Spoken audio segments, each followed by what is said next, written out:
Labdien, cienījamie diskusijas klausītāji, skatītāji un arī klātesošie eksperti. Man ir patiesa prieks, ka mēs šodien varam diskutēt par tik svarīgu tēmu kā bērnu audzināšanu un bērnu audzināšanu neizmantojot vardarbīgas audzināšanas metodas. Mani sauc Lāsma Lakstiņa, esmu Bērnu aizsardzības centra bērnu pusauģu uzticības tālruņa vadītāju. Un šodien kopā ar mani ir Diana Zande, klīniskā psiholoģe, kognitīvo-behaviorālā terapeite un lektora Rīgas Stradiņu universitātē. Un otrs šīs diskusijas eksperts mums ir Georgs Rubenis, centra zina vadītājs un fonda plecs valdes loceklis, kā arī raidījuma Pietru vecākiem vadītājs. Sveiciens!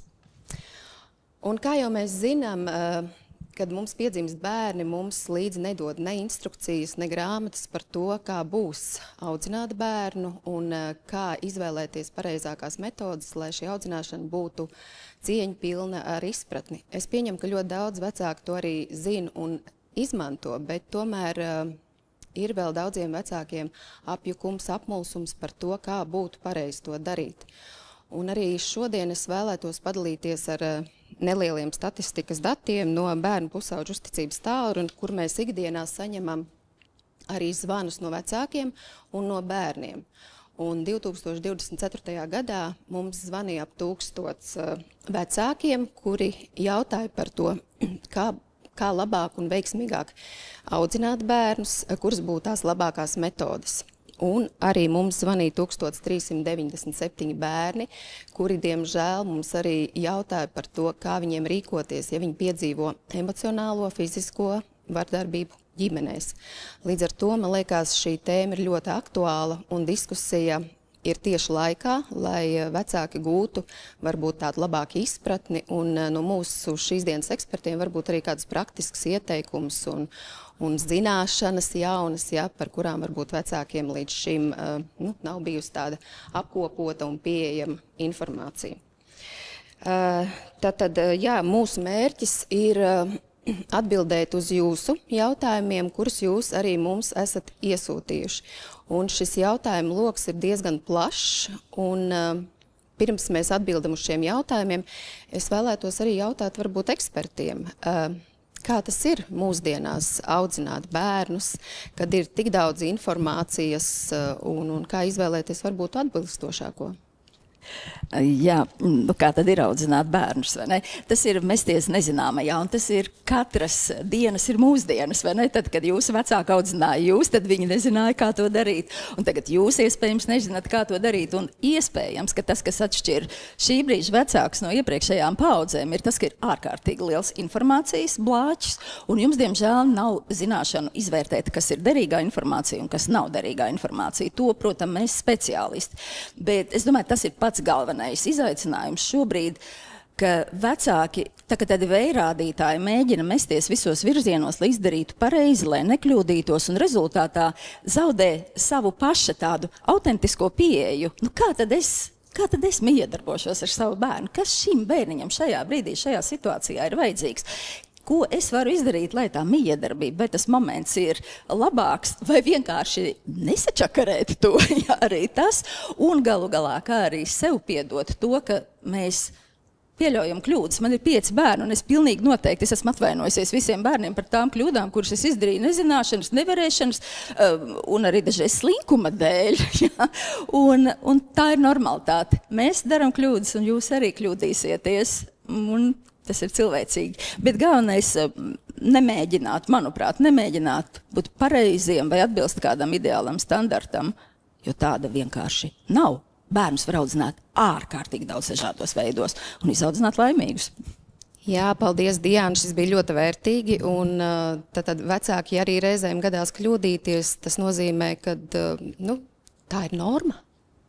Es arī domāju to, ka visticamāk bērni nealkst pēc perfektajiem vecākiem. Es domāju, ja mēs paskatāmies no tādas bērnu vai jauniešu perspektīvas, tad tas, ko bērnu jaunieši visticamāk vairāk vēlas, ir vecāki, kas iesaistās, vecāki, ar kuriem ir iespēja parunāties, vecāki, pie kuriem iespēja arī parunāties tajos brīžos, kad viņiem kaut kas sāp vai grūti, un veikt šādas sarunas ar vecākiem tādā draudzīgā, labvēlīgā gaisotnē. Līdz ar to tad man ārkārtīgi tuva ir piesaistes teorija, ko 60. gados veidoja Džons Bolbijs. Un tā pārfrāzējot, Bolbija teiktu, varētu teikt, patiesībā vienīgās tādas 3 lietas, ko attiecībās mēs visi augstam, tas ir mēs vēlamies, ka mūs pamana, mēs vēlamies, ka mūs sadzird, un mēs vēlamies, ka mūs pozitīvi novērtē. Un ja vecāki varētu šādas 3 elementi, it kā elementāras vienkāršas lietas savā ikdienā ar bērniem ieviest, pamanīt to, ka bērns ir ienācis mājā vai istabā, atnācis no skolas, sadzirdēt bērnu vajadzību vai sadzirdēt to, ko bērns tajā laikā, tajā brīdī patiešām vēlas pateikt un pozitīvi novērtēt, obligāti nesagaidot, milzīgus atzīmu blāķus, pozitīvos vai kādas citas lietas. Es domāju, tas būtu tāds ļoti labs pamats, ko varētu sākt. Man ir svarīgs papildinājums. Tas, kas vēl ir ļoti svarīgi, lai vecāki turpinātu dzīvot arī savu pieaugušo dzīvi, nepārfokusējoties uz bērnu kā uz vienīgo svarīgo savā dzīvē. Neviens nav vienīgais svarīgais ģimenē. Un tas ir ļoti būtiski, ka kļūstot par vecākiem, nepazaudēt sevi individualitāte, es esmu sieviete un es esmu partnere, jā, es esmu arī darbiniece, jo mēs mācām saviem bērniem, kā dzīvot pieaugušo dzīvi, kas ietver ne tikai bērnu audzināšanu, bet arī daudzās dažādās lomas. Un šis viss ir ļoti vienkārši izklausās, bet izdari to! Jā, paldies. Un tad Georgi, ir būtiski pamanīt, sadzirdēt un pozitīvi novērtēt. Tas ir tas, ko jūs arī mēģināt teikt, un dot arī vecākiem to tādu saules stariņu, kad ir cerība un ir arī iespēja pašiem vienkārši kaut ko darīt lietas labā, lai šī bērna audzināšana būtu kā vieglāka. Jā, noteikti. Ir vēl nedaudz paturpinot arī to, ko jūs arī pirmīt minējāt, arī neaizmirst savu vecāku lomu, savus arī vecāku vajadzības. Man liekas, ka viens no tādiem būtiskiem vārdiem, kas mūsdienu attiecībās vispār šodien nepieciešams, ir vārds labvēlība. Labvēlība gan pret bērniem, gan pret jauniešiem, un labvēlība arī pašam pret sevi. Un bieži vien mūsu vai katra mūsu lielākais kritiķis vai lielākais pretinieks esam mēs paši. Un ja mēs kaut ko neizdaram vai ja mēs kaut kādas lietas kļūdījušies vai kaut ko pārmetam, tad nereti mēs to tādu labvēlīgu attieksmi pret sevi īsti dzīvē neienesam. Es, piemēram, domāju, kas ir tas, ko lielākā daļa vecāki dara, vai ko lielākā daļa vecāki saka saviem bērniem, ka bērns kaut ko kļūdījies. Vai ka bērns nokritis, vai ne? Ko mēs darām kā vecāki? Mēs visticamāk bērnu paglāstam, mēs samīļojam, mēs pasakām, viss būs labi, viss būs kārtībā. Un tas, manuprāt, tās liels jautājums ir par to, kādā veidā to paglāstīt sev galviņu un pateikt, ka viss būs kārtībā, kā varētu mēs vecāki sev paši. Jo, ja mēs varētu ienest tādu attieksmi attiecībā par tām lietām, ko mēs darām, tas arī, es domāju, būtiski mainītu katru mūsu dzīves kvalitāti. Jā, labvēlība. Man liekas, tas ir ļoti labs termins un vārds šī diskusijā. Būt labvēlīgam pret sevi un būt labvēlīgam pret bērniem. Un tad nākošais, ko mēs darīsim šobrīd, mēs atbildēsim uz skatītāju uzdotiem jautājumiem, un mēs viņus esam sadalījuši arī tādos blokos, lai spētu atbildēt uz visiem jūsu interesējošiem jautājumiem. Un tas pirmais bloks būs par bērnu uzvedību. Jā, par ko es vēlēšos jums jautāt, tā kā jums abiem būs jāatbild. Jā. Kā pozitīvi motivēt bērnu nerunāt rupjus vārdus un cienīt vecākus? Tik vienkārši jautājums, bet noteikti nav tik vienkārši atbildēt. Jā, es uzreiz kā kognitīva behaviorālā terapeita uzdodu jautājumu, ko nozīmē cienīt vecākus, kā tas izpaustos uzvedībā, respektīvi kādu vecākus cienošu uzvedību mēs gribam ieaudzināt, jo mēs nevaram ieaudzināt cieņu vispār. Ja, ko tas nozīmē? Bet vai, piemēram, mēs gribam ieaudzināt, lai bērns saka labrīt, vai bērns, lai saka atvainojiet, vai lai bērns dalās ar vecākiem vai vecmāmiņu, vai lai bērns palīdz. Kas ir tās konkrētās lietas, ko mēs gribam ieaudzināt? Ko nozīmē cieņa uzvedībā? Un tad, kad jūs nodefinēsiet katrs pats priekš sevis konkrētas uzvedības, kuras jūs vēlaties nevis šobrīd no bērna, bet ieaudzināt viņā, lai viņš tās spētu realizēt pamazām. Ja? Jo 3-gadnieks, 5-gadnieks un 10-gadnieks var tik daudz, cik var 3-gadnieks, 5-gadnieks, 10-gadnieks. Ja, tātad jūs nospraužat ar šo te konkrētu uzvedību tādu kā mērķi, un tad ļoti pamazām esat piemērs savam bērnam. Nē, piemērs jūs esat uzreiz. Un viena no cieņas izpausmēm, starp citu, ir pieklājība. Ja? Pieklājīga uzvedība. Un tas arī ietver rupju vārdu nelietošanu. Un es par šo runāju ļoti daudz. Es jautāju, mīļie vecāki, nevis kā jūs izturaties pret cilvēkiem, kur jums patīk, bet kā jūs izturaties pret cilvēkiem, kur jums nepatīk, kuri traucē, ar kuriem jūs neesat vienisprātis.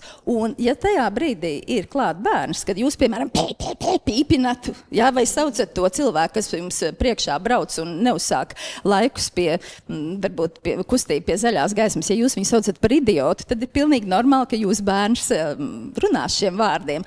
Tad, ko es pats daru? Kas es esmu kā modelis? Jo tā ir viena no pamatlietām. Viss, ko mēs gribam iemācīt bērnam, ļoti konkrēti ir jādomā, vai es to daru. Ja es gribu, lai bērns ēd ar nazi un dakšiņu, vai es ēdu ar nazi un dakšiņu. Ja es gribu, lai viņš saka labrīt bērndārza audzinātājai un citiem cilvēkiem, vai es ieejot pa bērndārza durvīm, sasveicinos ar visiem vecākiem. Nevis eju garām visiem mēms un tad bērnam saka, pasaka labdien audzinātājai. Ja? Tas ir tādas pavisam vienkāršas lietas, bet kakiņu periods un dibentiņu periods un čuriņu periods bērniem 5, 6, 7 gadu, jā, tas ir normāls. Un ja mēs vienkārši ignorējam šo kakiņu lietu, tad lielākoties tā pāriet, jo bērni reaģē uz to, uz ko mēs, ja viņi saprot, ka ja mamma, salecās pie vārda kaka, tad bērns nākamajā reizē mammai šo vārdu pasaka publiski, ja?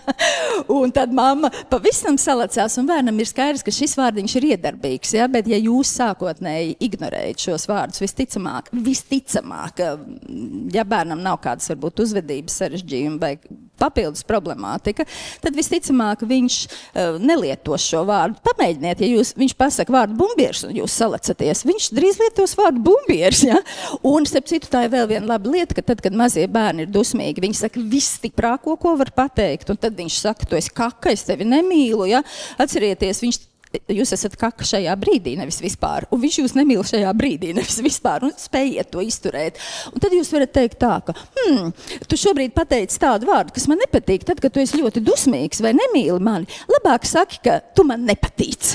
Ja tātad mācām ne tikai kā uzvesties, un arī tiešām arī esam piemērs, bet tiešām sakām tos vārdus. Tad, kad tu esi dusmīgs, sauc mani, šis ir tiešām reāls piemērs, ko viena omīte teica, ja tu esi ļoti dusmīgs uz mani, sauc mani par veco birsti.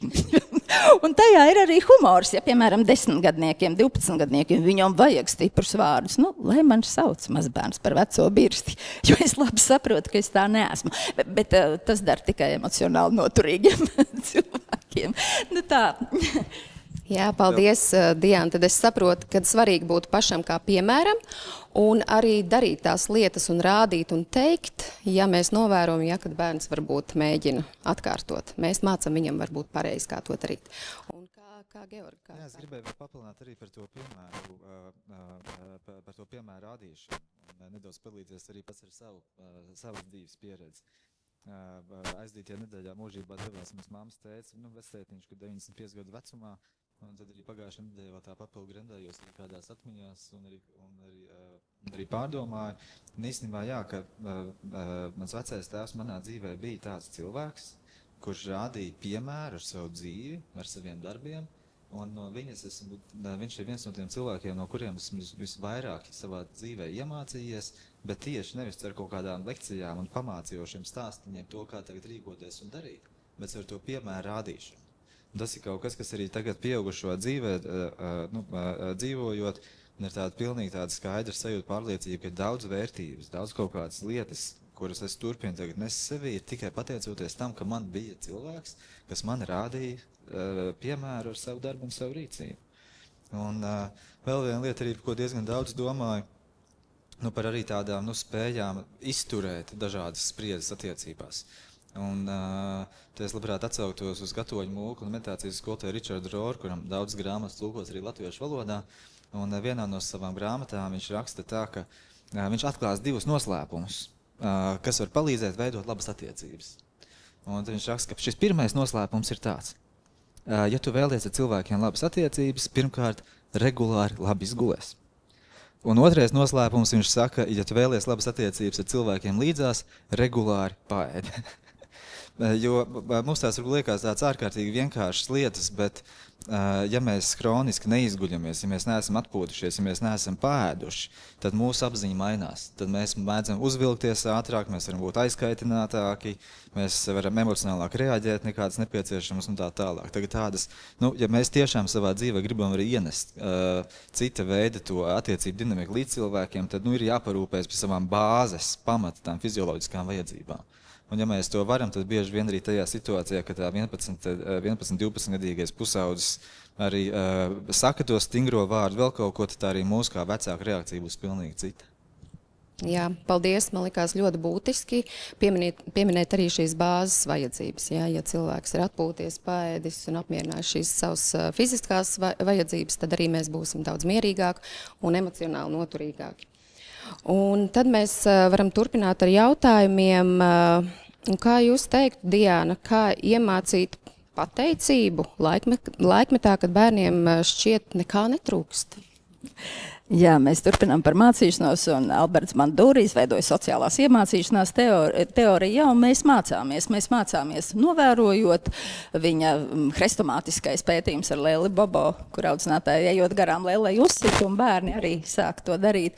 Mēs mācāmies arī iztēlojoties, kā mēs varētu darīt, bet brīnišķīgs piemērs ir ar vectētiņu. Jā, vectētiņš dzīvoja savu dzīvi un nedomāja ļoti, kā viņš audzina vai pareizi audzina. Viņš vienkārši dzīvoja, viņš darīja lietas, kā viņš redzēja, vai ne? Un visticamāk nebija ideāls, bet ir ļoti svarīgi atcerēties to, ka bērniem ir kolosāls resurss, ne tikai, ka mēs viņus ar savu audzināšanu vai pieredzi varam traumēt, bet mēs viņiem ļoti daudz labas lietas iemācam. Citādāk jau taču mēs būtu izmiruši, vai ne? Un šis ir tas numur 1, ja? Un tad domājot par pateicību, atkal jautājums, mīļie vecāki, vai jūs esat pateicīgi? Tad, kad pie manis atnāk klients, man pilnīgi katru reizi es viņam jautāju, kas ir mazais labais no iepriekšējās sesijas, un tā ir tā kā pieslēgšanās tam, ka cilvēks spēj koncentrēties uz saviem resursiem. Un tik bieži cilvēks saka, nekā nav. Es saku, tā nav. Arī tad, kad mēs mirstam, ir kaut kas labs tajā, ja? Es esmu nodzīvojis labu dzīvi, vai man nesāp pilnīgi viss ķermenis, mazais pirkstiņš nesāp, izklausās dīvaini, ja? Bet tātad, vai mēs esam pateicīgi par ikdienas mazām lietām paši, vai mēs savā uzvedībā šobrīd nedemonstrējam bērniem to, ka ir kaut kāds mistisks ideāls, uz ko jātiec? Man šķiet, sociālie tīkli ir vienkārši ārprātīgs.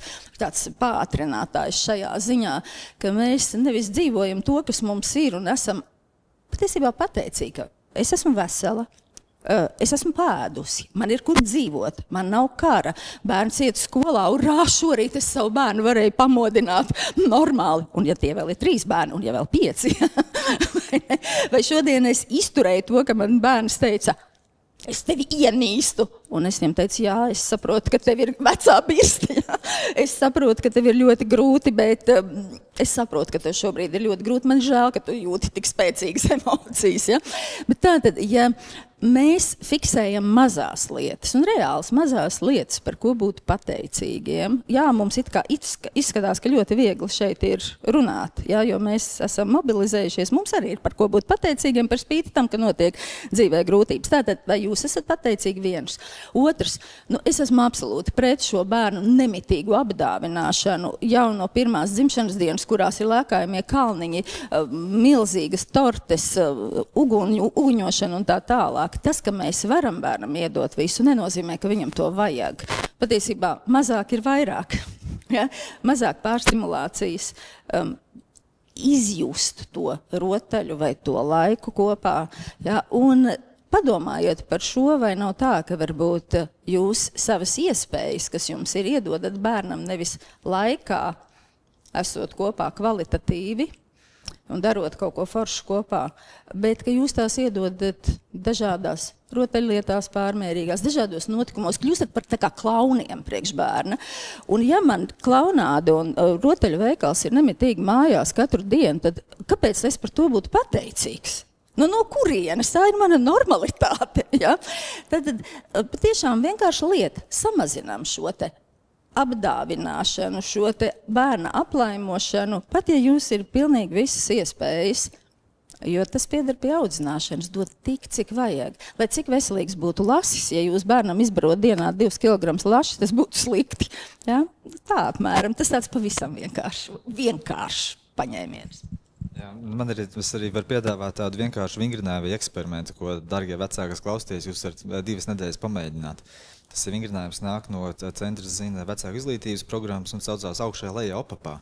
Un tas, ko jūs saviem bērniem varat darīt, aicinājums būtu, piemēram, 2 nedēļas, katru vakaru pirms gulētiešanas, parunāt ar saviem bērniem, arī pašiem padalīties, kas ir bijusi tā viena lieta, par ko katrs no jums esat pateicīgi, kas bijusi tā lieta augšā, kas ir bijusi tā lieta lejā, vai kāds niķītis, un kas ir bijis opapā, vai kaut kas neikdienišs vai citādāks, kāds ir bijis citās dienās. Un es domāju, ja jūs paeksperimentēsiet, pastīsieties 2 nedēļas šādu te vingrinājumu ar saviem bērniem izveicot un pašiem arī piedaloties un pašiem arī atbildot par šo te piemēru rādīšanu, atgriežoties, tad pirmkārt būs tās brīnišķīgs veids, kā stiprināt attiecības ar saviem bērniem jauniešiem, un otrkārt tad arī tas ir viens no labiem veidiem, kā mācīt arī šo te pateicību, paskatīties, kas ir bijusi vismaz tā viena lietiņa augšā. Šis ir brīnišķīgs vingrinājums, turklāt ļoti vienkāršs. Turklāt tas iedod daudz dažādu vēl blakus efektu. Tā ir kopā būšana, tā ir saruna, tie ir mirkļi, ko bērni atcerēsies, ja, ka, kā mēs tur runājāmies. Bet pateicību mācīt var arī atkal pieklājības ietvaros, un tā ir tā cieņpilna audzināšana, nevardarbīga audzināšana, ka kā mēs daram ar maziem bērniņiem, mēs viņam rādam, ka viss tiek viņam. Mācīt, pacienā tēti, pacienā mammu, pacienā brāli. Paldies pasaki arī tu atvaino. Respektīvi, ka mēs mācām viņam to, ka viņš nav vienīgais, ap ko grozās dzīve. Ja? Un šī ir tāda tā kā apmaiņa, ja? Savstarpējā palīdzēšana. Es tev palīdzu aiziet kurpšņorītes, un tu man palīdzi šalli uzlikt. Paldies, ka tu man palīdzēji. Un lūdzu, ka es tev palīdzēju. Ja mēs vienkārši tādās rotaļu situācijās, lomu spēlītēs mikro, mēs mācam to, ka tas, ko es daru, nav pats par sevi saprotams kā mamma, ja? Ka paldies pateikt ir vienkārši normāli. Un tas ieietas, ja? Kā tas vectētiņa piemērs, ja? Visticamāk viņš teica, labrīt, paldies, palīdzi man darbiņā, paldies, ka palīdzēji, un tas ieietas tā kā ar mammas pienu, kā saka. Jā, bezgalīgi paldies jums par praktiskiem piemēriem, un tad ļoti svarīgi ir nepārstimulēt bērnus, jā, to es sadzirdēju no Diānas, un arī paldies par to piemēru un par to uzdevumu, un es domāju, ka ja vecāki to varētu sākt jau šovakar praktizēt, viņi arī pēc 2 nedēļām noteikti redzētu arī rezultātu. Un tad nākošais, par ko mēs arī parunāsim, un šis arī ir no jūsu uzdotajiem jautājumiem, par to, kā vecākiem rīkoties un būt empātiskiem bērnu audzināšanā, ja vecvecāki kritizē jauno vecāku un viņa izvēlētās audzināšanas metodas. Skatos Diānu smaida, bet tad lūdzu arī varbūt. Es vienkārši man Instagram kontā varu noskatīties, man bija 2 tiešraides par tematu vecvecāki, es domāju, vēl 3. jāuztais. Jā, ko nozīmē kritizē? Ko nozīmē kritizē? Vai tā ir konstruktīva kritika un ieteikuma, kas dažkārt ir ļoti, ļoti svarīga? Tāpēc, ka dažkārt vecāki ierauga kaut kādas būtiskas kļūdas, vecāki kā audzina. Piemēram, tas pats neveselīgais ēdiens. Ja? Vai tā pati var būt dienas struktūras neesamība, par ko diezgan bieži vecvecāki saka, mani pieaugšie bērni, to mazbērnu kaut kā ļoti, ļoti, tā kā, nav nekādu robežu. Ja? Tātad kritika var būt konstruktīva. Kritika var būt arī kritika var būt vēlama, un kritika var būt, protams, uzbāzīga. Arī tā palīdzēšana ar uzbāšanos, to sauc par nevēlamo sociālo atbalstu. Tā pārsvarā ir tā, par ko jaunie vecāki vai vecāki vispār saka, ka vecvecāki pārkāpja robežas. Bet tātad, kas tieši ir šī kritika? Par ko tieši konkrēti kritizē? Padomājiet, vai tajā, ko jums saka vecvecāki, nav kāds racionālais grauds. Jo pārsvarā vecvecāki negrib, lai jūsu bērnam būtu slikti. Viņi grib, lai būtu labi. Mērķis ir foršs. Un varbūt tajā, ko viņi saka, ir kaut kas būtisks, ko jūs esat palaiduši garām. Tātad tas ir viens. Bet vispirms neuztveriet, lūdzu, paaudzes kā kaut ko pretnostatāmu. Es esmu augusi padomju laikā. Bet jūs sakat, ne, tā taču ir Diāna Zanda, ja? Nē, es esmu augusi padomju laikā, ja? Un tas nenozīmē, ka es esmu muļķe audzināšanā, ja? Un jūsu vecāki nav muļķi, viņi ir spējuši jūs izaudzināt, un varbūt tās metodas ir bijušas citādas, bet jūs taču esat tik forši izauguši tomēr, ja? Un padomājiet šādi, nevis cīņā nostāties pret saviem vecākiem, pret vecvecākiem, bet drīzāk, kā mēs to, ko vecvecāki saka, varam pagriezt bērnu labā. Tas ir tas pirmais jautājums. Tad vai mēs spējam komunicēt par to, vai mēs paši šī vidējā paudze vecāki nesam. Ko tu man te saki? Ja? Bieži vien, tad, kad omīte kaut ko pasaka, atbildi ir ļoti, ļoti nepieklājīgi. Tad atkal sarunā, vai mēs esam pieklājīgi. Es tiešām iesaku, lūdzu, noskatieties to. Tur ir viss, tur ir par šo te visu izstāstīts problēmas starp vecākiem un vecvecākiem. 10 punktos izstāstīja. Ja, bet pamats pamēģiniet uz otru cilvēku, vienalga, kurā paudzē viņš ir, skatīties kā uz cilvēku, kuram ir sava pieredze, kurš nevēl aktīvi sliktu, viņš vienkārši redz citādāk, un viņš vēlas būt ieraudzīts un novērtēts. Visbiežāk vecvecāki vēlas padalīties ar savu pieredzi, vai ne? Un saprast, ka viņi nav izdarījuši absolūtās pasaules muļķības, ka viņi arī ir bijuši tā vērts. Un šādi komunicēt. Savukārt, ja ir kritika, kas ir pilnīgi garām, vai arī jums ir pāri ūkai, tad bieži vien var pateikt, paldies, mamma, paldies par taviem ieteikumiem, uzticies mums. Tu esi izaudzinājusi savus bērnus, un tagad mēs audzinām savējos. Tagad ir mūsu laiks, uzticies mums, un tā, ka mums vajadzēs tavu padomu, mēs to palūksim. Bet mēs vienmēr pieņemsim savus lēmumus, tāpēc, ka mēs atbildam par bērnu un viņa audzināšanu. Bet vai jūs varēsiet šo maigo toni ieturēt? Ja? Jo tas jau ne jau vārdos slēpjas jēga, bet vai mēs spējam to pateikt mierīgi un ar patiešām cilvēcīgu, ar laipnību. Laipnība ir atslēgas vārds droši vien. Jā, paldies, Diana. Tad būt arī cieņpilnā attieksmē pret saviem vecvecākiem un arī kritiski izvērtēt, jā, kas ir tas, ko mums pateica mūsu vecāks, un viņš noteikti vēlējās mums tikai dot to labāko un vērtīgāko. Paldies. Un kā tu? Jā, es domāju arī, bieži viens no tiem iemesliem, kāpēc arī varbūt tā vecvecāku kritika par mazbērnu audzināšanu tiek arī tā asi uztvērta, ir, nereti varbūt tā iemesla dēļ, ka šai vidējai paudzei ir bijušas kaut kādas negatīvas atmiņas vai asociācijas, varbūt kaut kādas neizsāpētas sāpes ar saviem vecākiem, kaut kādas starppauģu konflikti un kaut kādas tādas pārējās lietas. Un attiecīgi to, tad nereti, ja mēs jau esam tajās sajūtās par saviem vecākiem, ja mēs jau pēc būtības esam kritiski, tad, protams, ka katru saņemto kritiku no cilvēkiem, kurus mēs tā uztveram sāsinātāk, tad mēs arī tā daudz asāk arī to pārdzīvosim, izdzīvosim, nesāk arī uz to reaģēsim. Un viens no tādiem varbūt filtriem vai risinājumiem varētu būt, ja ir tāda iespēja, tad pirms tās asās reakcijas atpakaļ saviem vecākiem, uz tā brīdi tā ievilkt gaisu un padomāt, ok, bet ja man šādu te padomu vai kritiku teiktu pilnīgi neitrāls cilvēks, kā tad es reaģētu? Un tas varbūt kaut kāds tās labs filtrs, kas palīdz atšķetināt, vai tā kritika vai ieteikums ir objektīvs, vai tas ir tieši tā nevēlamais sociālais atbalsts vai kādas citas lietas. Bet, protams, to, ka tiem vidējās paudzes pieaugušiem, kuriem saviem vecākiem ir kādas neatrisinātas lietas un saņemot kritiku no šādos gadījumos, tas, protams, vienmēr būs sāsinātāk. Jā, paldies. Tātad arī es sadzirdēju, ka ir svarīgi paņemt mazliet pauzi, mazliet arī varbūt tās emocijas, lai viņas stabilizējās, un tad varbūt atbildēt, lai nesanāk arī lieki konflikti, un neret arī šos konfliktus paudžu starpā redz mūsu bērni, kas arī varbūt nav tas labākais piemērs. Un nākošais jautājums ir par to, kā saprast, vai vecāks nav pārāk liberāls un bērns nepārņem varu ģimenē. Man nonāk vislaik pirmai. Jā, ir dažādi audzināšanas modeļi.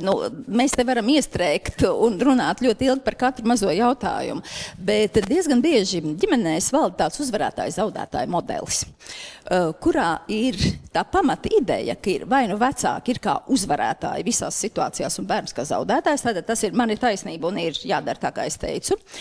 Dažās ģimenēs tas ir otrādi. Bērns ir šis te uzvarētājs un vecāki ir tā kā zem tepiķīši palīduši. Un tad ir ģimenes, kurās tas ir svārstīgi. Un es pieļauju, ka lielākajai daļai cilvēki ir tieši tā, ka dažreiz mēs saņemamies, nu tik tagad audzināsim, ja?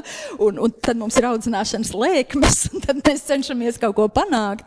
Un tad mēs atkal padodamies, kad neesam izgulējušies, pēduši, un varbūt mums ir stress, ja? Un tad mēs nonākam atkal tajā zaudētāja modelī, tādā nekonsekventā. Jo bieži vien vecākiem ir izjūta, ka viņi nevar panākt to, kas ir vajadzīgs no bērna, bez tāda milzīga spiediena.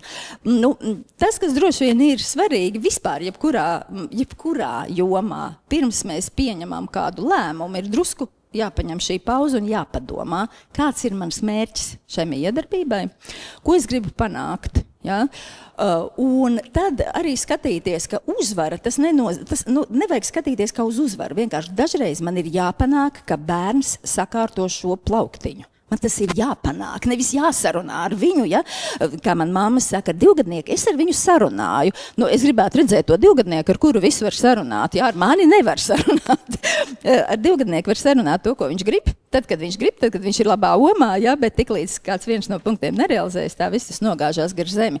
Un tātad mums kā vecākiem ir vecāka atbildība arī uzņemties šo te audzināšanas funkciju. Un ja mēs to neskatām kā, ka tagad man ir jāpanāk par katru cenu kā uzvarētājiem, bet man tomēr ir jāpanāk zināmas lietas, tad atkal līdzīgi, kā es teicu, ar to cieņu, ja? Cik manam bērnam ir gadu, ko viņš šajā vecumā spēja, kāda ir viņa konkrētā individuālā attīstība. Tāpēc, ka varbūt 5-gadnieks, kurš var ļoti labi sakārtot savus mantus, un varbūt 10-gadnieks, kurš to nespēja, ja bērnam ir UDHS, viņš to nevar viens pats. Ja?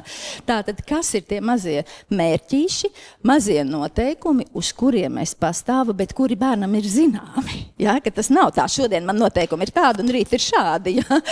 Kā 5 gados, kad bērns maina noteikumus, tā kā viņš zaudē, tad uzreiz spēles noteikumi mainās. Ja? Un tātad šis ir, ka ir svarīgi apzināties, ka dažreiz es kā mamma esmu nepopulāra. Jā, man ir jāpanāk, ka viņš ir autosēdeklītī. Tu drīksti dusmoties, bet autosēdeklītī tev ir jābūt. Un mums ir jābrauc. Es saprotu, ka tu esi bēdīgs, bet šie ir noteikumi. Ja? Respektīvi, ka mēs esam laipni, sirsnīgi, saprotoši, bet nav ierunu. Un piemērs varētu būt tāds, ka tad, kad bērns skrien uz ielas, jūs ar viņu sarunājat, lai viņš to nedarītu. Jūs viņu raujaties pakaļkājas. Vai ne? Jūs darat visu, un pēc tam sakat, ja es tā sabijos, es tev parāvēs kleitas. Ja? Tātad dažreiz mums ir jābūt ļoti noteiktiem. Es negribu teikt, ka jārauj bērns, tas nav tas. Ja? Bet es esmu tā kā klints. Ir lietas, kuras notiek tā. Tāpēc, ka mammai tas ir jādara. Man ir jāprasa no tevis šī lieta. Zobiņi ir jāiztīra. Es saprotu, ka tev negribās, bet tā lieta tāda ir. Ja? Un ja mēs nebaidamies būt nepopulāri drusciņi, tad mēs arī nepalienam zem bērna kā zem tepiķa. Bērnam ir svarīgi, ka mēs zinām, ko mēs darām. Viņam ir vienkāršāk ar vecākiem, kuri skaidri zina kārtību un noteikumus, bet vēlreiz vecumam atbilstoši, bērnam saprotami, viņam realizējami un bieži vien sākumā ar palīdzību realizējami. Un dažreiz, ja kāds noteikums nav realizējams, mēs pakāpjamies arī atpakaļ. Ak, Dievs, šis ir tik svarīgs, tas ir tik garš jautājums, tur varētu runāt ilgi un dikti. Jā, un es varbūt piebildīšu, ka svarīgi ir bērniem mācīt noteikumus jau no pašas bērnības, no pašas mazotnes. Un jo mazāks viņš ir, protams, tie noteikumi būs arī mazliet tādi, viņam atbilstoši, bet augot arī šie noteikumi viņi palielinās, un svarīgi ir, kā jūs teicāt, ar cieņu, mīlestību arī bērnam to visu pasniegt un noturēt šīs robežas. Jā, un viena no tādām ļoti palīdzošām lietām sevišķi tiem bērniem, jauniešiem, kas varbūt vēl nav tajā vecumā, lai varētu tā varbūt jēgpilni sarunāties vai reflektēt par kādām lietām, ir tas, ko sauc par paredzamību. Ja mums jau ir kaut kāds ļoti konkrēts modelis, kādā veidā mēs darbojamies savā ģimenē, kas ir, kaut kāds ikdienas prakses vai lietas vai norises, kādā veidā kaut kas notiekās, ja mēs tos noteikumus nemainam reizi dienā vai vēl kaut ko, tad tā paredzamība un tā struktūra ir kaut kas, kas patiesībā bērnam ir ļoti palīdzoši, Ja mēs tādā veidā arī varam pie šiem saviem ikdienas noteikumiem, varbūt negluži noteikumiem, bet nosacījumiem vai tām lietām, kādā veidā mēs kā ģimene funkcionējam, kādā veidā mēs arī uzvedamies uz ielas visu pārējo, pie tā konsekventi palikt, tad daudz vienkāršāk būs arī visās tajās kritiskajās situācijās, kad bērns skrien pār tai ielai, jo tad bērnam arī būs ļoti skaidri zinām tā vecāka reakcija. Un tā paredzamība ir viena no tādām ļoti tādām būtiskām, vērtīgām lietām, kas tad var iedot arī kaut kādu tādu lielāku stabilitātes sajūtu, struktūru, un tajā brīdī tā stabilitātes sajūta ģimenē un mājā ir, tad arī visas tās reizes, kad kaut kas nedaudz nosvārstās, vai kaut kas nedaudz pamainās, tad tās būs vieglāk absorbēt. Un tad, ja bērns zinās, ka tagad bijis kaut kāda izņēmuma reize, bet pēc tam mēs atgriežamies pie tā regulārā un ierastā. Te ir ļoti svarīgi piebilst, ka vecāki, kuriem ir bērniņi ar autiskā spektra traucējumiem, ja tur ir ārkārtīgi svarīgi šī stabilitāte, vai bērniņam ar kādām grūtībām, un arī jums pašiem vecāki tas ir svarīgi, jo viens no lielākiem stresiem pieaugušajiem ir prognozes neesamība. Ja, kad mēs zinām, kas un kā notiks, mums ir vieglāk, bet tiklīdz mēs nesaprotam, iztēlojieties, kā tas ir jūsu dzīvē, ja tās situācijas, tas uzreiz uzdod milzīgu stresu, bet mēs saprotam, kā pasauli ir iekārtot. Bērns vēl to nesaprot, tāpēc tā struktūra ir ārkārtīgi svarīga. Un jā, tas ir nevis mūsu bērns nosaka dienas kārtību. Mēs kā vecāki esam atbildīgi par to, lai viņa galvas smadzenes attīstītos. Tātad mēs atbildam par to, lai viņš ir izgulējies, lai viņam ir sakarīgs dienas ritms, lai viņš ēd kaut cik veselīgi. Un nevis mēs negribam laust bērnu personību. Bērnam vēl nav personības. Viņš nepiedzimst kā personība. 55 centimetri. Viņš reiz rēķinu neprot. Ja?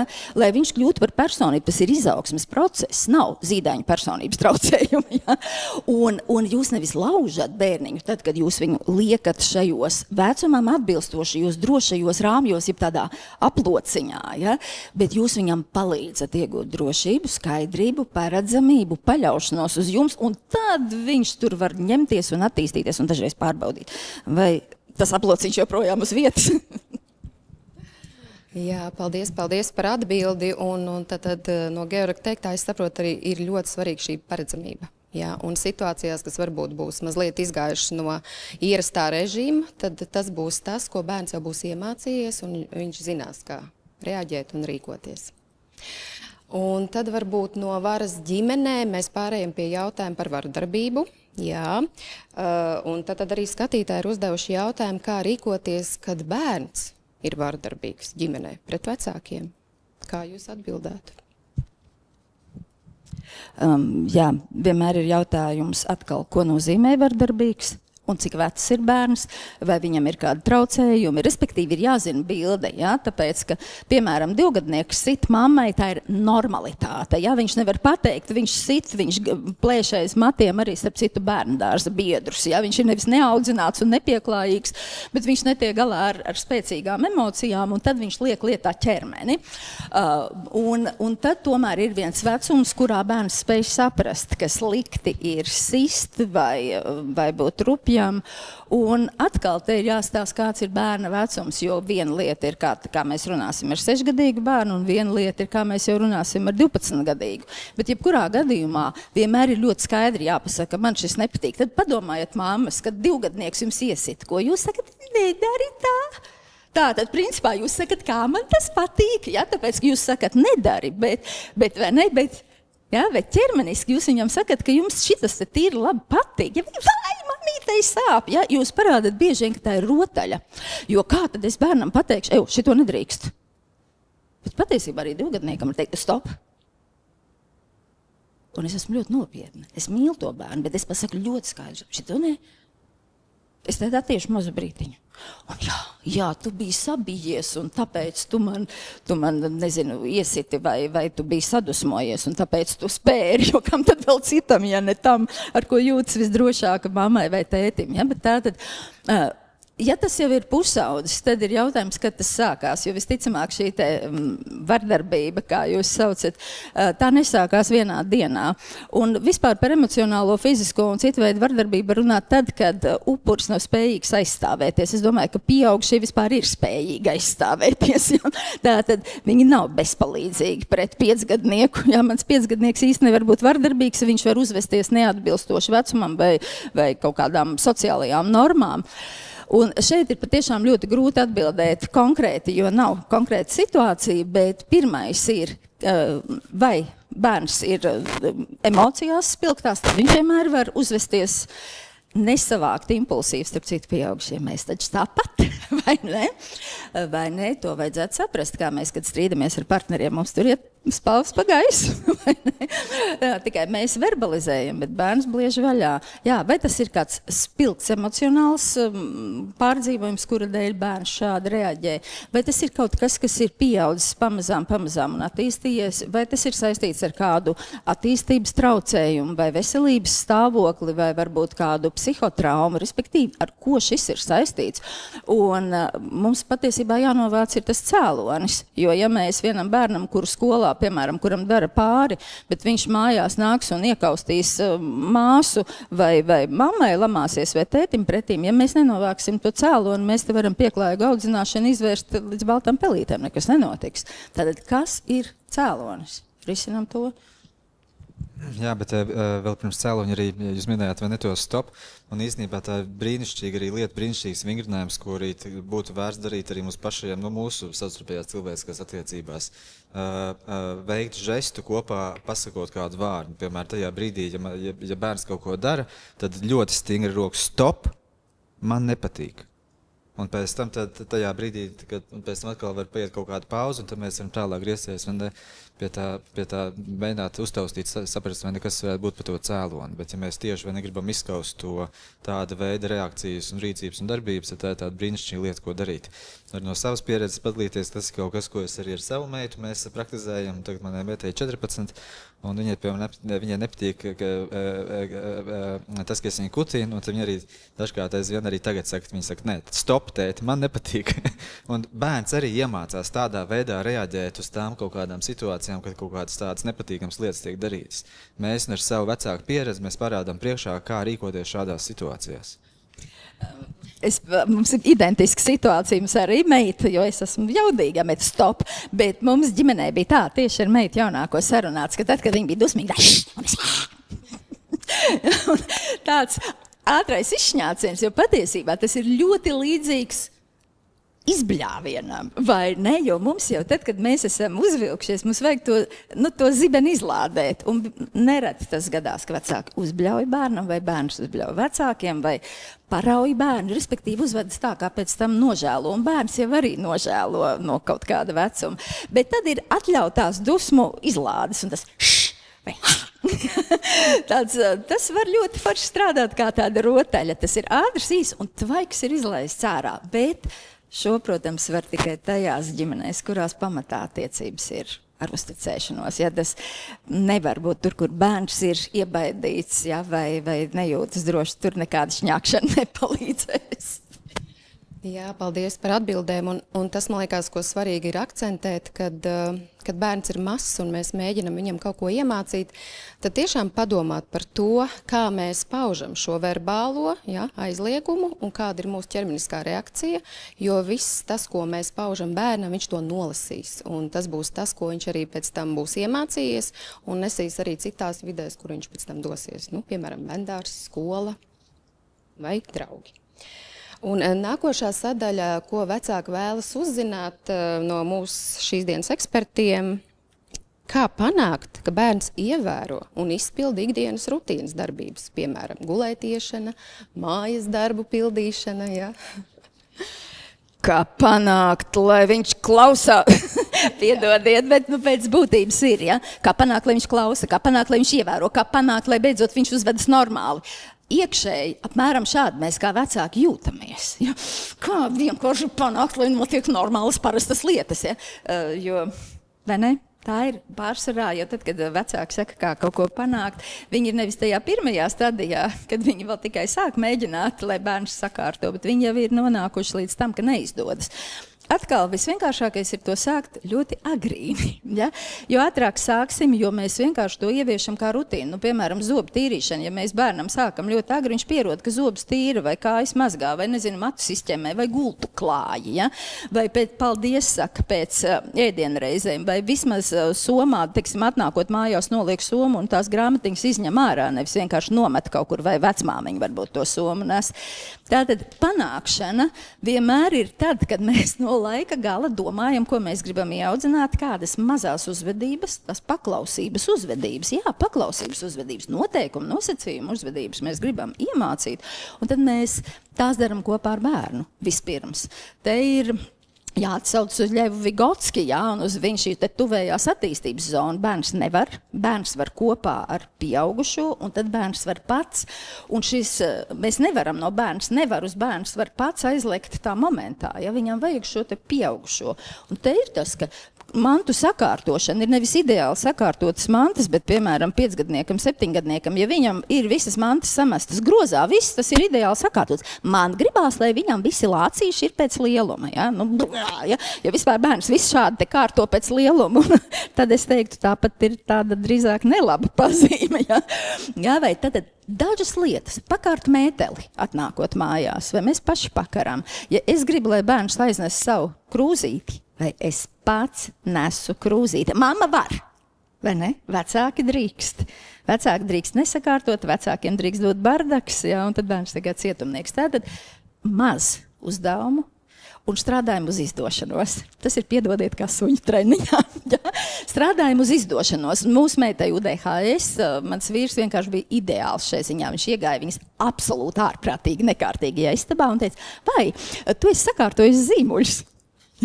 Vai, tev šodien tu esi pacēlusi zeķes, ja, tā kā ieraudzīt to vienu lietu, kas izdodas, ja, un pēc kādas 10. reizes viņi saka, nu jā, bet pārējais ir nekārtībā. Viņš saka, jā, bet zeķes ir paceltas. Ja, tā tad šādi vēl darīt, jo nu, nebūs no nekārtošanas uz tagad darīs. Un atceramies, mums darbā arī ir diezgan daudz laika dots, lai mēs iemācītos prasmes. Ja, arī bērniem ir vajadzīgs laiks, lai viņi to iemācītos, un paraugs. Jā, es gribēju arī pārmest to tiltiņus mūsu pieaugušo vai darba dzīvi. Nu, piemēram, mēs kā uzņēmumu vai kaut kādas organizācijas darbinieki domājam, kā mums patīk, ka mūsu priekšnieki panāk, ka mēs darām tās lietas, kas mums darbā jādara. Un īstenībā bieži vien tās priekšnieku un darbinieku attiecības kaut kādā savā ziņā ir stipri līdzīgas starp vecāku un bērnu. Jo, teiksim, vecāks arī grib, lai panākt kaut ko, ka bērns dara. Tad mēs varam domāt, kā mums kā pieaugušiem patīk. Ja priekšnieks to nemitīgi atgādina, vai ja priekšnieks mums dusmojas un kliedz, vai ja priekšnieks sapulces laikā pa mums izsakās slikti un, teiksim, vēl kaut kādas citas visas lietas.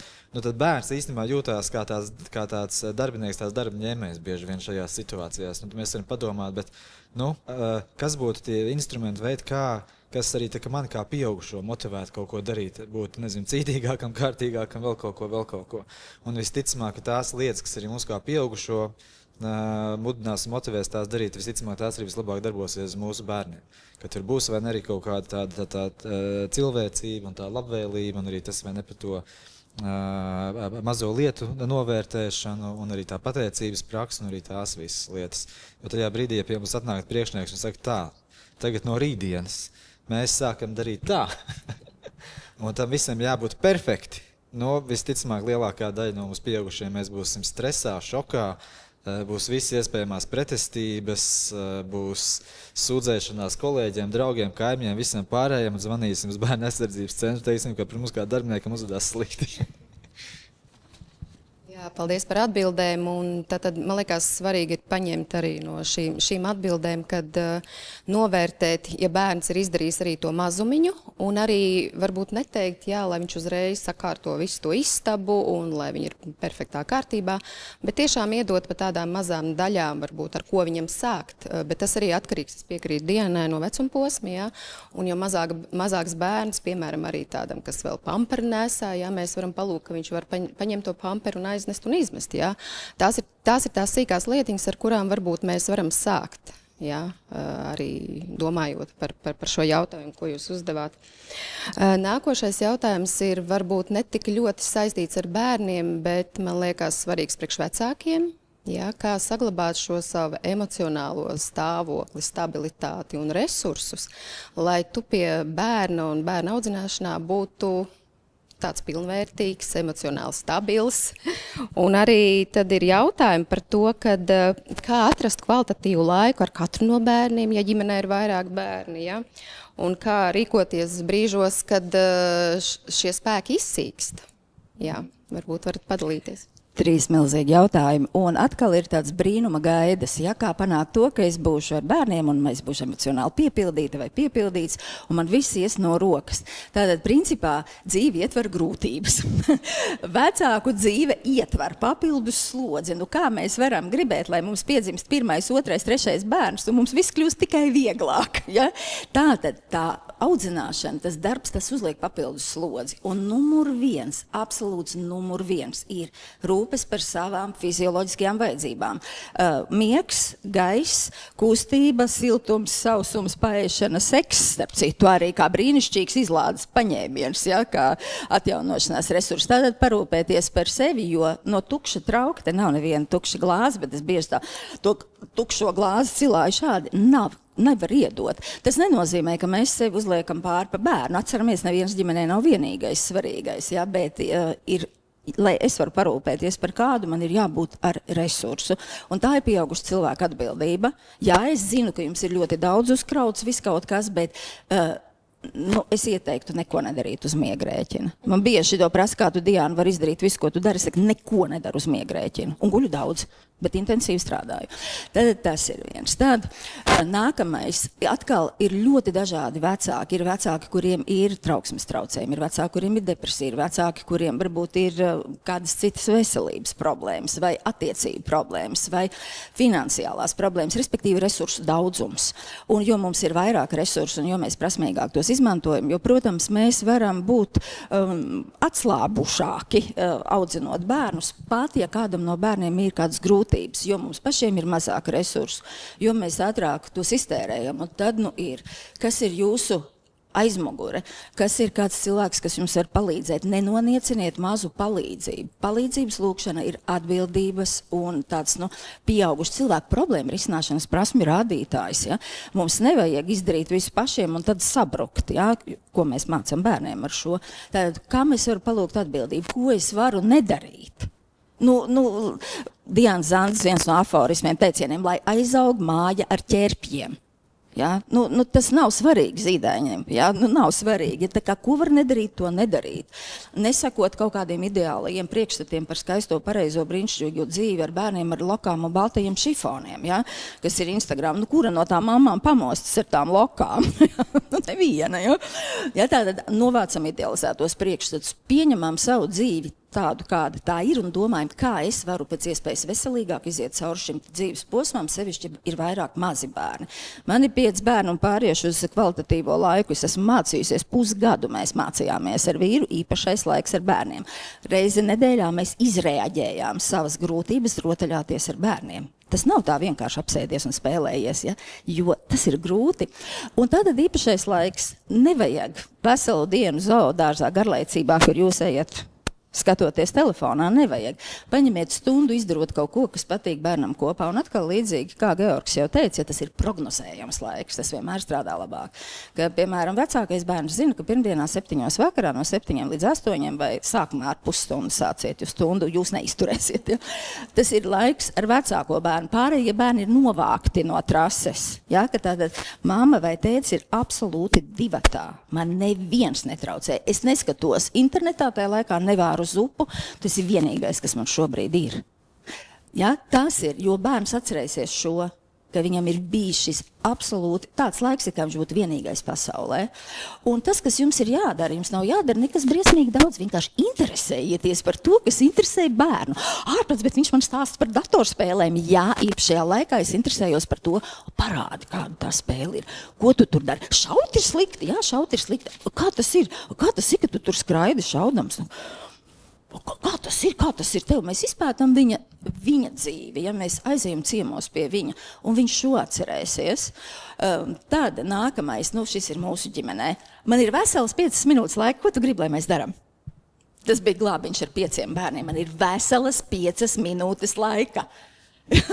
Un 5 minūtēs var izdarīt mežonīgi daudz, var samīļoties, var izlēkāties kā zaķi, var iemurrāt austiņā, ja, var, padziedāt dziesmiņu, var vienkārši parunāt, var aiziet pastīties leduskapī, vai tur nav kaut kas garšīgs. Ja, ja uzzīmēt kaut ko kopā, nenonieciniet mazo brīžu vērtību. Jo mēs bieži vien kā vecāki gaidām to brīdi, kad mēs aizbrauksim atvaļinājumā, un tad tik būs. Bet nevar to miegu sakrāt visam gadam, un nevar to koplaiku sakrāt visam gadam. Tā es ļoti garu atbildēju, vai ne? Bet paldies par praktiskiem piemēriem. Man liekas, tas noderīgs jebkuram vecākam. Jā, bet tas īpašais laiks divatā ir kaut kas, par ko mēs runājam arī vecāku izglītības programmas ietvaros, un arī domājot vecākiem, kuriem varbūt nav tā laika un resursi tik daudz, tad mēs runājam par vismaz 10 minūtēm dienā. Un jā, bet tas svarīgi ir tie īpašajā laikā, kā arī tu jau minēji, ka tajā laikā mēs tiešām veltam to laiku tam savam bērnam. Vienam konkrētam bērnam. Mēs noņemam no telefons, noņemam no visas lietas, kas mums traucē, kas novērš arī mūsu pašu kā pieaugušo uzmanību. Un ja tā ir rotaļa vai zīmējums vēl kaut kas, tad mēs ļaujam to vadīt bērnam. Nereti mums kā vecākiem ir kaut kāda vēlme tur to spēlēšanos sākt vadīt. Tas bija viens no tādiem maniem klupšanas akmeņiem arī tajā brīdī, kad meita sāk interesēties par LEGO. Tad arī bija kaut kāds brīdis, kad mēs sākām kaut ko kopā tur likt, tos klucīšus, bet es redzu, ka viņi tos klucīšus liek tā, ka viņi tur tik neturēsies kopā. Man automātiski gribējās, jāliek tur tā, vai arī tajā laikā sāk kaut ko pamācīt. Bet tas īpašais laiks divatā, tas ir bez pamācīšanas, tas ir darīt to, ko bērns tajā brīdī grib ļauties tam un nekontrolēt, nemēģināt kaut kādā veidā to laiku arī nolaupīt. Un vēlreiz savukārt arī par vecāku pašu resursiem. Tas, protams, viss arī tās fizioloģiskās lietas, vai ne, kas jau šeit arī tika uzskaitīts, bet vēl arī viena no tām lietām, ko, man liekas, arī mūsu sabiedrībā kaut kā varbūt netik labi to mākam darīt, ir mūsu emociju pašregulācija.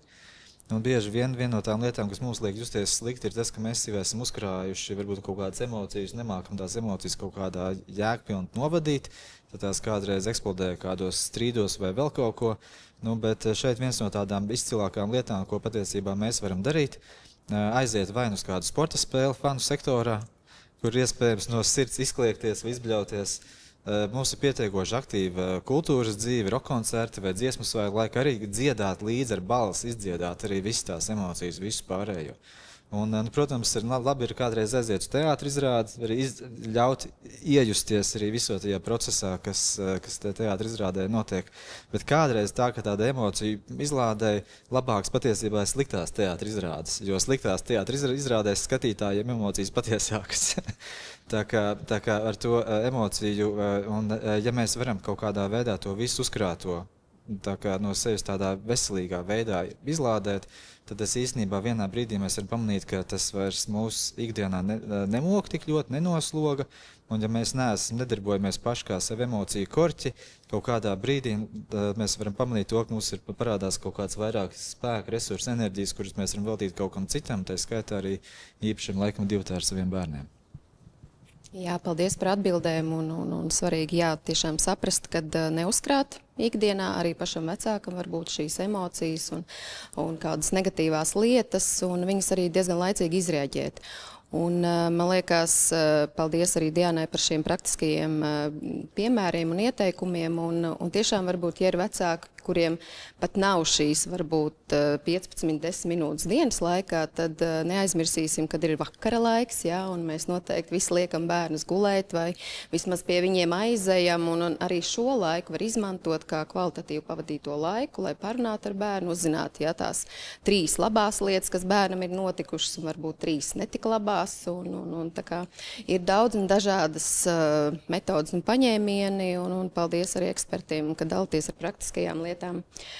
Un nākošais, ko arī klausītāji vēlas zināt par to, kā pārvarēt bērnībā piedzīvoto vardarbību, ja nav bijuši atbalstoši vecāki, un kā to visu nepārnest varbūt savās ģimenēs, un lai šī bērna audzināšana kļūtu ar tādu jaunāku, labāku kvalitāti, nekā ir bijis pašam vecākam piedzīvot. Un šis jautājums ir tas, uz ko atbildi ir ļoti īsa. Ir jāiet terapijā. Šie ir tie gadījumi, kad ir jāiet terapijā, jo vardarbību pārstrādāt lasot grāmatas vai vienkārši runājot, pēc būtības nevar. Jo mēs nesaprotam, kā šī te vardarbības pieredze vada mūsu pieaugušā vecumā. Ja mēs to saprastu, tad tas būtu ļoti vienkārši. Ja es saprotu, situācijās tajās ar mani notiek tas, es rīkojos šādi, un es spēju tagad sevi saregulēt, tā vairs nedarīt un piedāvām labi justies ar to, nevis vienkārši sevi apspiest. Ja? Tad tas ir terapijas jautājums. Ja? Tas ir līdzīgi, kā, ja ir kāda kroniska saslimšana, teiksim, cilvēkam, tad tā būs jāpieskata ārstam. Un šīs te nozīmīgās bērnības traumas, kas ir bieži vien tā ir seksuālā vardarbība, tur ir absolūti noteikti, tas tomēr ir jāstrādā terapijā. Ja, ka mums ir vajadzīgs kāds, kas palīdz mums sadziedēt šīs traumas, lai mēs varētu iedot veselīgumu. Jo bieži vien, ko mēs darām, ja, teiksim, vecākiem ir bijusi šī bērnības trauma, viņi vai to ļoti noliedz, disociē un tā tālāk un turpina rīkoties, principu nodod, ne jau varbūt precīzu uzvedību, bet principu, vai arī lec otrā grāvī. Ja? Tātad, teiksim, vecvecāki ir bijuši ārkārtīgi bargi, sodoši bērnībā, tad pieaugušā vecumā vecāki absolūti neuzstāda bērnam robežas, kas arī var būt traumatizējoši priekš bērnu, robežu neesamība. Robežas ir vienas no pamat emocionālajām vajadzībām bērnam. Ja? Tā kā šeit es pat tiešām gribētu teikt, meklēt palīdzību, un es zinu, cilvēki saka, jā, bet tas ir dārgi. Es savu piemēru minēšu. Es strādāju teātrī, mana alga bija 42 lati. Es biju šķīrusies tikko, kā es nesaņēmu uzturlīdzekļus, man bija 3 bērni, un terapija maksāja 5 lati. Es gāju uz terapiju, tas ir bijis labākais ieguldījums manā mūžā. Mēs ēdām bietas, burkānus, un ziniet, pateicoties terapijai, es kaut kā sāku arī pēc tam pelnīt. Ja, un vairs neesmu tajos valgos, kādos es biju tajā savā dzīves situācijā. Ja? Pat tiešām ļoti, ļoti svarīgi ir meklēt resursus. Ir ļoti daudz resursi arī, kas ir dažādu projektu ietvaros, kur var dabūt profesionālu palīdzību arī bez jūs nemaksājat, ja, bet jūs to varat saņemt. Jā, arī par šiem dažādiem resursiem pieejamiem, ja nemaldos, tad, man liekas, ir 10 terapijas sesijas, kur iespējams dabūt, ja bez maksas, ja norīkojums no ģimenes ārsta. Bet vēl arī, es tiešām gribētu akcentēt, uzsvērt to, vēlreiz Rīgas jau šeit izskanēja par to spēju un meklēt palīdzību un arī iesaistīties un meklēt arī kādu atbalstu punktu. Jo nereti kādreiz arī tādiem traumatiskajām norisēm var būt tā, ka, ja tas ir piedzīvots bērnībā, tad šis pieaugušais cilvēks to ir kaut kādā savā apziņā normalizējis. Un kaut kā neidentificē to, ka tas bijis kaut kas vardarbīgs vai sarežģīts, kaut gan tas īstenībā visu laiku cilvēku dzīves rīcības modeļus nākotnē ietekmē. Tā ir viena lieta, un otrā lieta arī kādreiz arī tādas traumatiskas pieredzes var būt pēc notikumiem, kas pēc būtības nemaz nav traumatiski, jo nav jābūt negatīvam notikumam, lai varētu piedzīvot emocionālo vai nezinu kādu citu veidu traumu. Un nereti ir kādi pieauguši arī, kas savā dzīvē kaut ko it kā varbūt vienkārši notikumu ir piedzīvojuši kā ārkārtīgi traumējošu, mēdz par to reflektēt, bet tur jau it kā nekas tāds nebija tajā notikumā pēc būtības, bet tas notikums tomēr atstājas kādas paliekošas sekas. Un līdz ar to tomēr būtu tāds aicinājums izvērtēt un tiešām tad arī iet pie speciālista un tad arī pārunāt šos notikumus un gadījumus. Jo, protams, viena no tām lietām tas nevajag ieslīgt tādā pāraprūpē, bet man liekas, ka tādām, katram pieaugušam cilvēkam vismaz dažas reizes viņa dzīvē būtu vērts aiziet uz vispārēju konsultāciju pie terapeita vai pie kāda garīgā padomdevēja vienalga. Man liekas, tomēr parunāties par savu dzīvi ar neitrālu cilvēku no malas, tā ir viena no vērtīgākajām lietām, ko katrs pieaugušais var izdarīt. Un te es gribu papildināt kā kaut ko ārkārtīgi svarīgu. Atkal lūdzu ejiet pie speciālistiem. Kas ir speciālists? Speciālistam ir izglītība. Tātad vai nu viņš ir ārsts, vai nu viņš ir psihologs ar maģistra grādu vismaz. Tas nav Instagramā pašpasludināts kāds cilvēks, kurš ir jums sola brīnumu līdzekļus, dziedinās iekšējos bērnus, atrisinās traumas, tiks pie jūsu zemapziņas. Ja tātad šī ir ļoti svarīga lieta, ja, ka šobrīd ir ārkārtīgi pārblīvēts sociālajā mēdī ar viltu spied. Pēc būtības tā ir krāpniecība, vai ne? Citādi to nevar nosaukt. Un tāpēc izvēlieties speciālistu, jā, un pie speciālistiem ir jāgaida rindā. Bet jebkura rinda pienāk, ziniet, un bērni izaug un rindas pienāk. Un, ja ir dārgi, atcerieties, cik maksā tās sāpinājums, kas ir ikdienā, vai varbūt kaut kādas funkcionēšanas nespējas, kas ir ikdienā šo te psihoemocionālo traumu dēļ, kuras jūs mēģināt pārvarēt paši.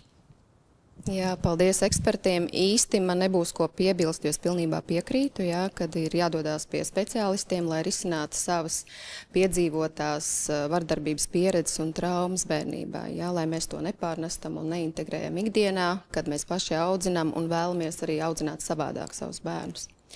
Un tad nākošais jautājuma bloks ir no skatītājiem par šķiršanās tēmu, ja, kas ir ļoti sensitīva un ļoti sarežģīta, un varbūt pamēģināsim sniegt kādu ieteikumu, kādu viedokli. Un tad šie jautājumi skar, ja viens no vecākiem ir emocionāli vardarbīgs šķiršanās gadījumā, un kā pasargāt bērnus, ja, no šī vecāka manipulācijām. Es ļoti daudz strādāju ar pāriem terapijā, un tad, kad viņi atnāk, es bieži vien jautāju, ka mēs mēģināsim saprast, kā jūs, kā tie cilvēki, kas reiz ieraudzīja viens otrā to īpašo cilvēku, ar kuru vēlas nodzīvot visu mūžu, nonācāt šeit, kur jūs viens uz otru skatāties un neredzat otrā vispār cilvēku, ja? vai redzat tikai sāpinājumus.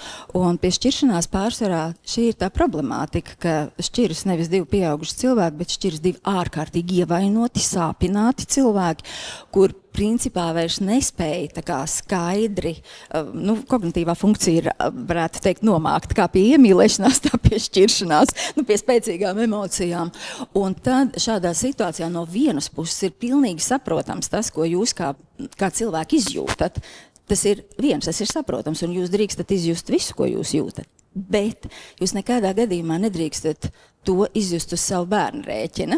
Un šeit ir tas robežas ir ļoti jāsprauž pašiem, un vienmēr jādomā, vai es arī neesmu tikai tādā mīlīgā veidā emocionāli vardarbīgi, bet vardarbīgs pret bērnu. Piemēram, partiju veidošana, ja, kur nāc ar mamīti, ja, vai nāc ar tēti. Šito te tētim neteiksim, tētis slikts neatnāca, ja, un it kā es esmu ārkārtīgi mīlīga, vai ne, bet es esmu tikpat emocionāli vardarbīga pēc būtības, jo es izmantoju bērnu savā labā.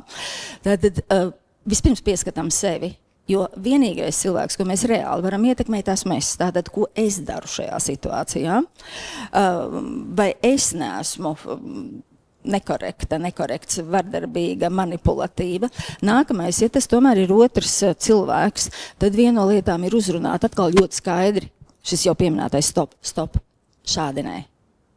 Nākamais, bieži vien tie strīdi ir bērnu klātbūtnē. Es iesaku, tad, kad jums ir ļoti emocionāli šīs attiecības, veidot saraksti e-pastā, un tad, kad jūs uzrakstat vēstuli, tad apmēram 3 reizes izlasīt, vēl nogaidīt un vēlreiz izlasīt. Un balstīties savā komunikācijā tikai uz faktiem, nevis uz interpretācijām, jo pārsvarā ir, tu esi maita, ja, bet maita ir interpretācija, nevis fakts. Tu solīji piezvanīt bērnam vakar 8, bet nepiezvanīji, tas ir fakts. Ja. Tātad mēs vienojāmies, ka mēs par savām attiecībām bērnu klātbūtnē nerunājam, bet mēs jau 3. reizi pacēlām balsi bērnu klātbūtnē. Mums šis ir jāpieskat un jāizbeidz. Tas ir fakts, ja?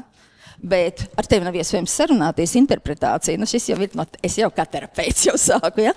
Bet tātad robežas skaidrs, varbūt, ka ir vajadzīgs palīgs, ļoti mediācija palīdz, ja? Kur pat tiešām ir šis neitrālais cilvēks, kas palīdz katram noformulēt savas domas un pateikt viens otram. Un ja ir situācijas, kurās ir pat tiešām emocionālā, fiziskā vai seksuālā vai ekonomiskā vardarbība ģimenē, kas arī mēdz būt, turklāt no abām pusēm. es gribu uzsvērt, ka nav tā, ka tikai vīrieši ir vardarbīgi. Sievietes emocionāli mēdz būt ļoti vardarbīgas pret saviem šķirtajiem vīriem. Tad arī meklēt palīdzību iestādēs, jā. Bet tas pamats ir tas, ka bērni var iziet cauri ārkārtīgi grūtām dzīves pieredzēm, ja viņiem blakus ir kaut cik stabils pieaugšais. Mēs neesam vienmēr stabili, bet kaut cik stabils šādās grūtībās. Un kā es varu saglabāt to, te gribas teikt Balbija vārdiem, to drošo pamatu priekš bērna, ejot cauri šai grūtai pieredzēji. Un es arī esmu klāt tajā šķiršanās procesā. Vai es pieļauju, ka uz mani bļauj, vai es meklēju palīdzību, ja? Vai es pati bļauju, vai pats, vai es meklēju palīdzību, kā nebļaut. Atbildība ir uz jums. Jā, arī tajā, tas ir, man liekas, tās ļoti sarežģīts jautājums, skatoties arī tās statistikas datus par arī šķirtajām laulībām un to laulību šķiršanas skaitu. Tas ir ārkārtīgi liels. Es arī esmu šķīries, un tad, viena no tām pamatlietām noteikti jāatcerās ir to, ka tajā brīdī, kad ģimene šķirās, vai ne, kad ģimene jau kārā, no bērna perspektīvas tajā brīdī sagrūst pasauli. No bērna perspektīvas tajā brīdī sagrūst viss stabilais, viss tas, pie kā bērns ir pieredzis, neatkarīgi no tā, vai bērnam ir 5, 15 vai arī 25 gadi, vai arī pat kādreiz vēl vairāk, jo arī pieaugušā vecumā arī bērni to mēdz stipri pārdzīvot. Un līdz ar to tad, visticamāk, tā labā lieta, ko šādās situācijās būtu tomēr darīt, ja ir tāda atbalsta cilvēku kaut kādi resursi, un tad saņemties tādu iespēju bišķiņ tikai nošķirt tās divas lietas, kā dažādas. Šeit ir mans šķiršanās process, un šeit ir manas attiecības ar bērnu. Un, teiksim, censies tās abas lietas nesamiksēt kopā, jo vairāk bērnu mēs vilksim iekšā tajā attiecības šķiršanas procesā, jo tas